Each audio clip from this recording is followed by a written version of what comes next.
My name is Michelle Shadwick.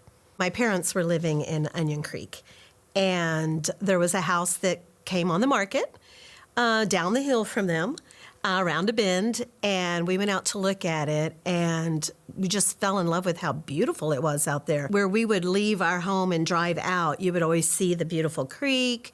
You would see kind of some cliffs. It just was very visually pleasing. Living in a big city, but yet you had that kind of tranquil area. And this was the night before Halloween. And the weather just was doing weird things. And so in my mind, I was concerned about a tornado. And so I went to bed, but I stayed awake watching the news until about 2 o'clock and just waiting to hear them say something about a tornado. They never did. I kept hearing a word. I didn't know what it meant at that time, but they kept talking about the rain was training.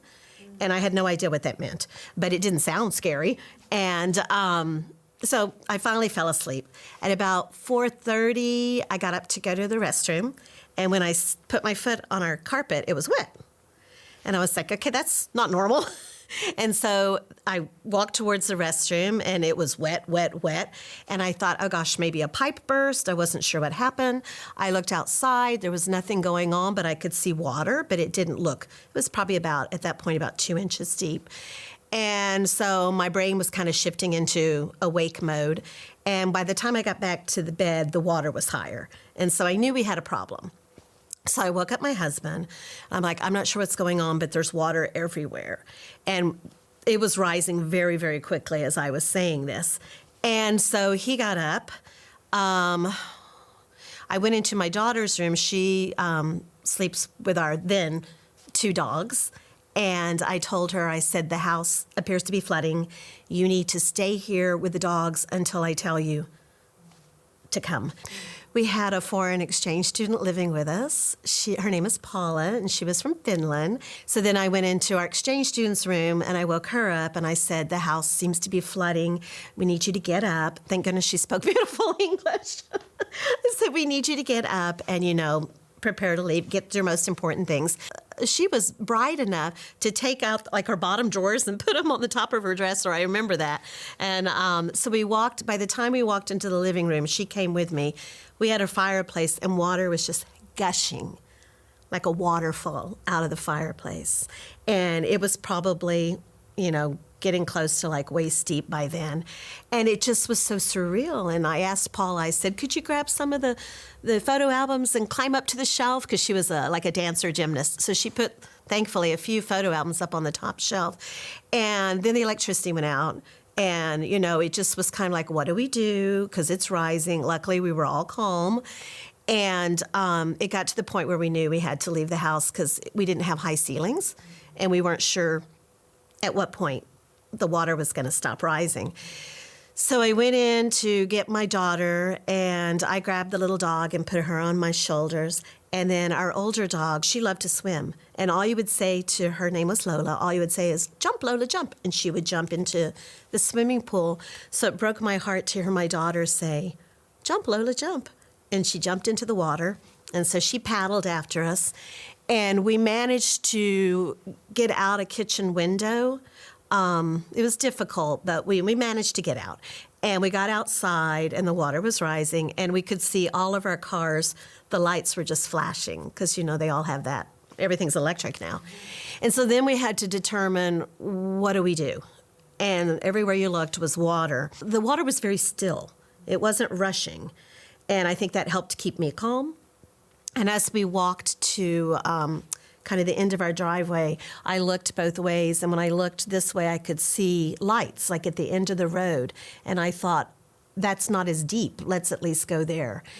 And so on our way there, we had an 80-year-old neighbor. So I wanted to check on her. So I waited to her door, and she opened the door. I was like, don't open the door. She opened the door, but she was just perky as could be, and she's like, I'm fine. She goes, I was actually awake when it started. I was on my computer, so I started lifting everything up on tables and beds, and so she wouldn't come with us. She said she wanted to stay. So we got to the end of the street, and there was a man standing outside his house in about this much water. And I said, what a way to meet you. I said, but would it be possible for us to come in to your home? And he said, absolutely. Well, every Halloween, I take a photo of my family. And Halloween, by the way, is my family's favorite holiday. I met my husband at a Halloween party. Both of my daughters are born very close to Halloween. So it's a big deal in our family. And I had my camera, on my phone, tucked in. And so I said, okay, guys, I got to do it. I said, let's get a family photo. And so they posed for me, the dogs, and I said, what are you guys dressed up as? And my exchange student said, homeless people. I was like, temporarily, I'm sure, but yes. And my husband happens to be diabetic, and he had forgotten his medicine. So I said, I'm going to go back. And luckily, no one at that point had said, do you know what all's in that water, like snakes? And luckily, no one had said that to me yet.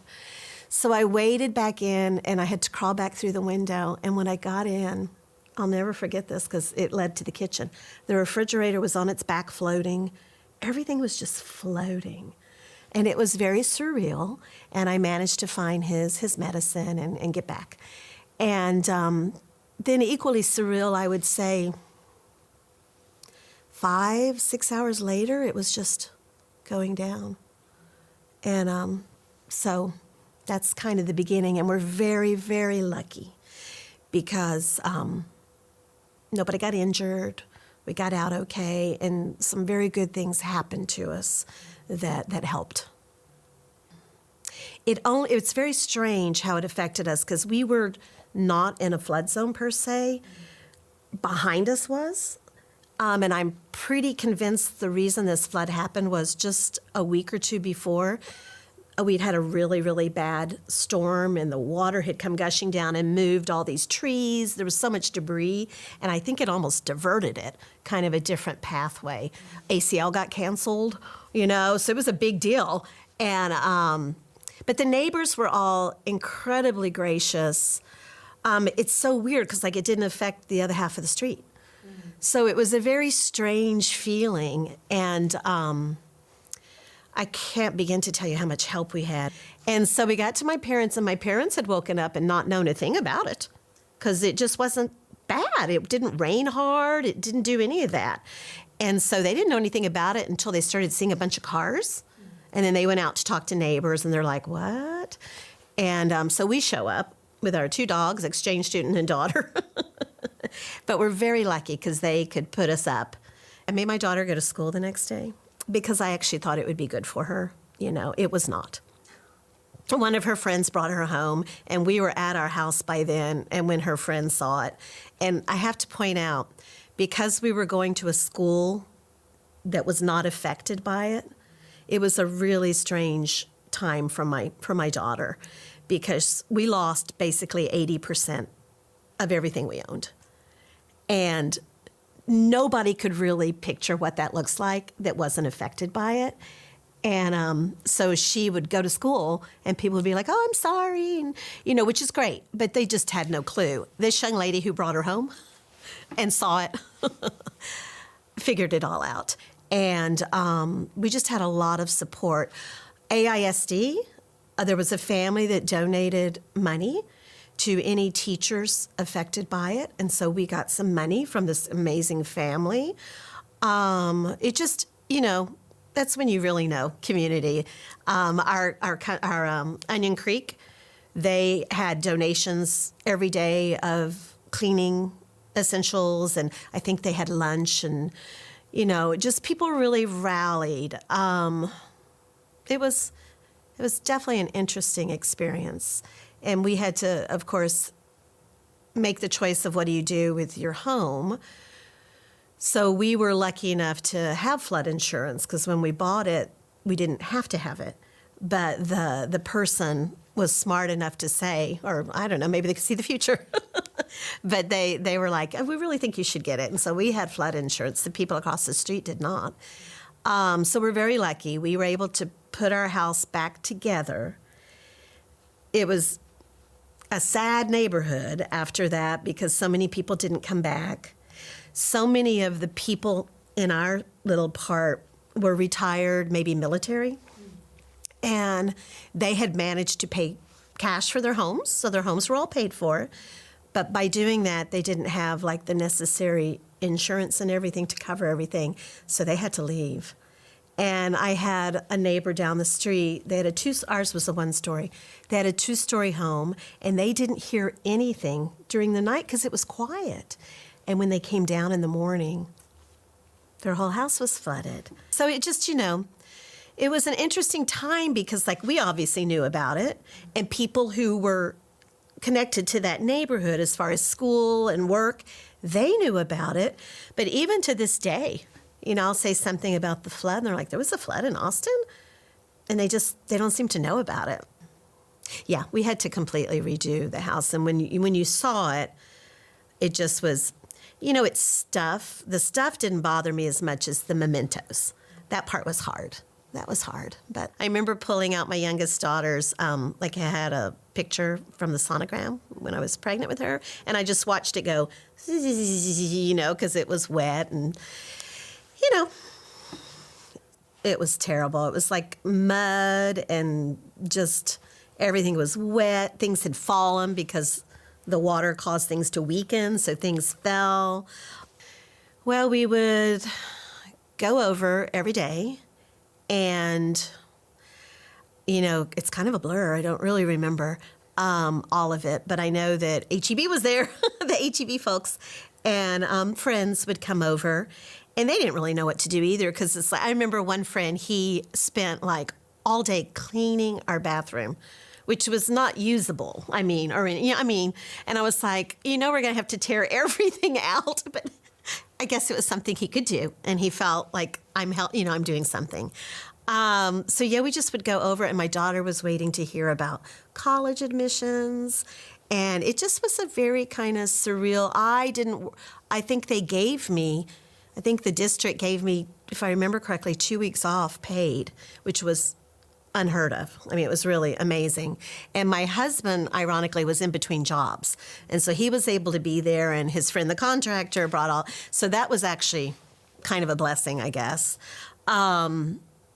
But yeah, it was weird going and choosing finishes for things and putting back together a house, and it just was kind of weird.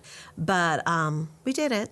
I don't remember. It takes months, to get permits and to get anything done. And we had the big red, sign on the door, that you weren't supposed to go in there. And but we did finally move in, and then our daughter went off to college, and it was just the two of us.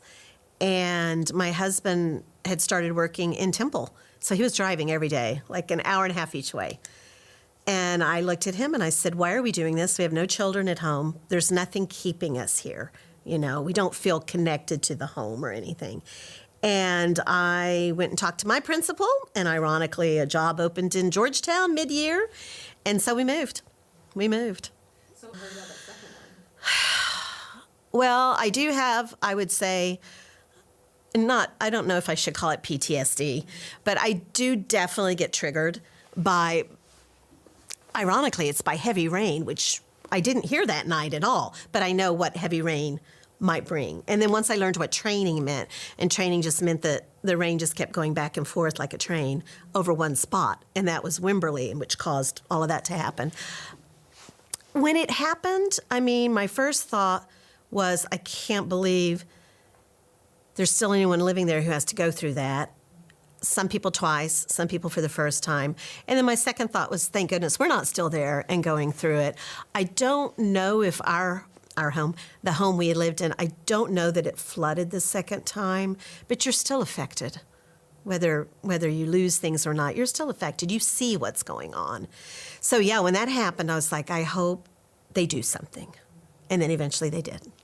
So, by this time, my mother was in an assisted living facility right near Onion Creek.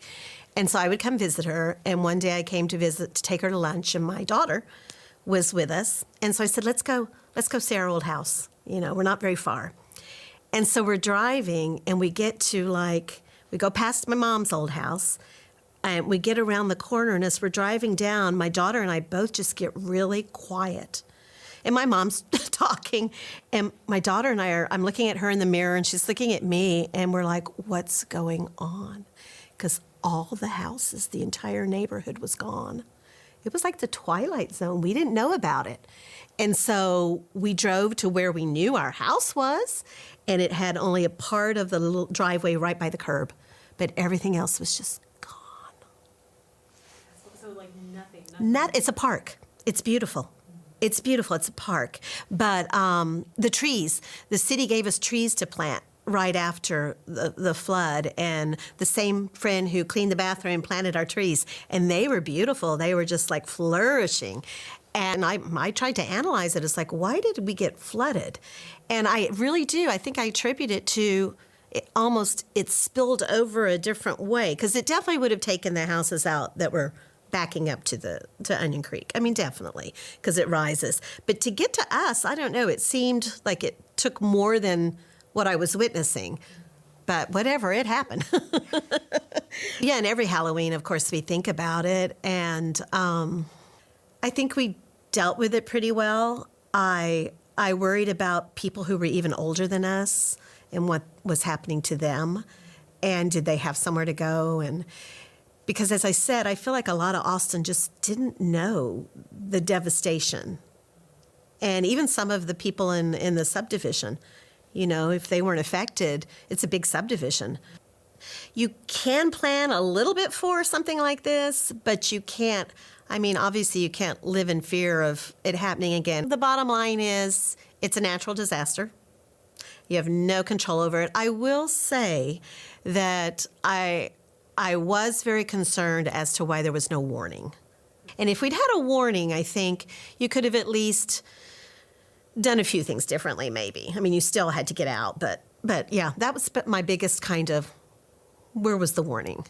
I do remember the one thing I grabbed, I had a big plastic bag with like our passports and our social security, you know, the really important stuff. And I did manage to grab that. So I guess my only piece of advice would be make sure that you are you know, somewhat prepared for an emergency, be it a fire, a flood, or, you know, we went through a hurricane right after that in Corpus, but you know, that you're prepared with the most important things, that you know where they are, you can grab them, and then you're going to be okay. You're going to be okay. I mean, it's just stuff. It's just stuff.